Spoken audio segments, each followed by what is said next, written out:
wife talks him into backgammon.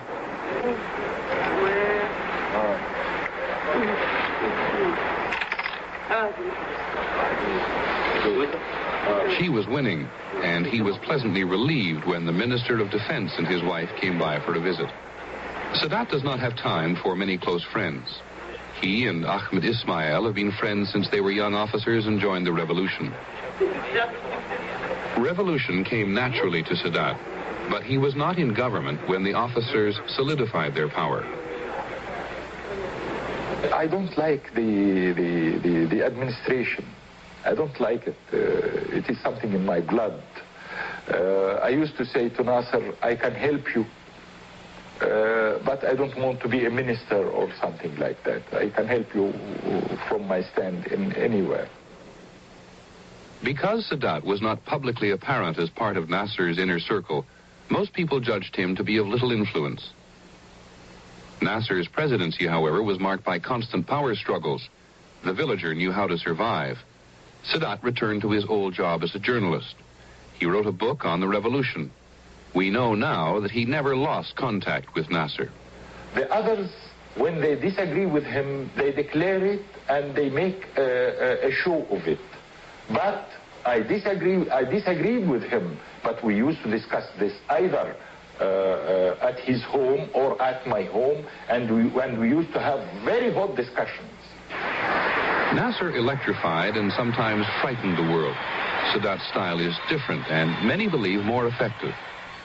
President Nasser was, of course, in many ways the movie star of the Arab world, and his image still dominates a great deal of thought about the proper way of moving toward the future.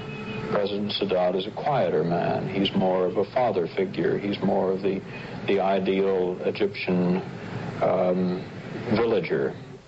Sadat served Nasser faithfully, often as a spokesman in foreign capitals.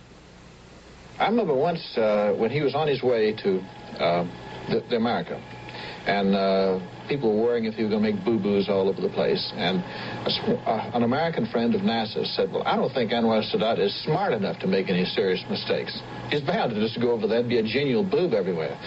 Nasser turned to this American and said contemptuously, have you ever heard of Goha? Now, do you know who Goha is? Goha is the man in a sort of an Aesop's fable character in Arabic literature who acts like he's a fool, a buffoon, and really, while he's making you think he's a buffoon, he's removed your gold teeth from you without you realizing it. That's what Nasser meant. For all his travels and apparent worldliness today, it is his village which draws him back. It is only here where Sadat sheds his tailored suits and French ties for his native Galabeya. He lives in the village's only large house. Even as president, he has done little to change the other side of the street. It is much today as it has always been. This is no longer the place where Sadat can walk unnoticed, but at least this is family, and the press of the crowd bothers him less. Here, he is not so much president of Egypt as he is village elder, the boy who made good. Here, Sadat hears blunt complaints about village problems and well-intended admonitions about his health. He relishes the role of patriarch, here and for Egypt as a whole. The villagers and he communicate easily. Sadat's an Alabama politician. If you want to understand Sadat, understand John Sparkman from Alabama, a man who is highly educated, highly intelligent, but who knows how to say ain't, so that just a faint trace of quotes around it, so that if he's talking to someone who says ain't, they won't notice the quote, but someone who knows better, they will notice the quote. I'd say Anwar Sadat's that kind of a man. He aspires to be pretty much what he is. It would be an insult for Sadat to visit the village without seeing an even older man, the teacher who taught him religion as a youth. Sadat says he will retire here in 1976, but not many people believe him. Politics is in his blood. Those who oppose him believe he will not easily relinquish power. Those who support him say he couldn't walk away from the problems of Egypt. Whatever the case, Sadat is convincing about the burdens of the presidency. I have lost everything. I have lost my freedom. I have lost my life as an ordinary man that can walk walk whenever he feels like it, or stops working when he feels like it. I have lost all this. Sadat the villager, Sadat the passionate nationalist, came to power suddenly. Though perhaps only he felt it for certain, his emergence as an Arab leader of note began the day that Nasser died in 1970. You know, we thought at one time this man will never die. And because we were in such a mess, and we were humiliated, and we were injured, we have put all our burden on the shoulders of Nasser. It was a great shock for me, really a great shock. I couldn't continue at that day. Sadat as president faced many of the same problems which had existed at the time of the revolution. The British had long ago signed an agreement to leave Egypt, but there were still foreign troops on Egyptian soil.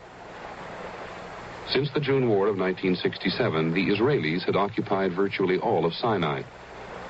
Sadat knew he must deal with Israeli occupation, but first he moved to establish his credentials at home. After 18 years of relative obscurity, few Egyptians knew much about this man. Those who thought they did believed he was easily manipulated. I think the most difficult time was when he took power, and he discovered that he was surrounded by unfaithful lieutenants who tried to use him and to make him a stamp president, not a genuine president. And I think these people didn't know Sadat. Sadat's first major crisis led to the purge of his opposition. An attempted coup led by the Vice President Ali Sabri failed almost as soon as it began. Sabri, seen here at his subsequent trial, was convicted and is still in prison. Also convicted were the ministers of War, Interior, and Intelligence. I am very patient. I'm still a villager. I'm very patient. But I never lose my target at all. I may be patient, but at the end, I fulfill my mission. Sadat had appeared to encourage those who thought he could be used. During his first speech, he said he could not shoulder the burdens alone, and that he would continue the course set by Nasser. The Egyptians loved their little political jokes, and one of favorite anecdote of mine was told shortly after Nasser's death and Sadat's succession, which is of President Sadat going out in the presidential car for a drive with the same chauffeur who had served President Nasser. And they come to a crossroads, and the car stops. The chauffeur doesn't know which way to go, and he turns for guidance to President Sadat. Which way? And Sadat thinks for a few minutes and says, well, which way did President Nasser go? Oh, he always went left. Very well then, signal left and turn right. Having established himself firmly at home, Sadat faltered on the issue of Israeli occupation. I think probably as a political leader, the most critical moment came in 1972, which he had designated as the year of decision, and he failed to produce a decision. At that time, the students were bitterly against him, complaining. There were jokes about him all over the Middle East. People were laughing at him, ridiculing him. The economy was going badly, and there was no hope, no prospect of improvement. And worst of all, Sadat's diplomatic initiatives had failed completely. He felt he wasn't getting any support from the United States for an Israeli withdrawal from Sinai. He was absolutely facing a dead end. It was not my fault that I couldn't achieve this. I have agreed with the Soviet Union leaders about certain amounts of arms that would reach me before the end of the year. So, and they agreed, but they didn't fulfill. I lost a lot of my popularity, but still, the man of the street, I felt, as I told you, I feel it always, I felt that I have still the confidence of the man of the street. And then everything came on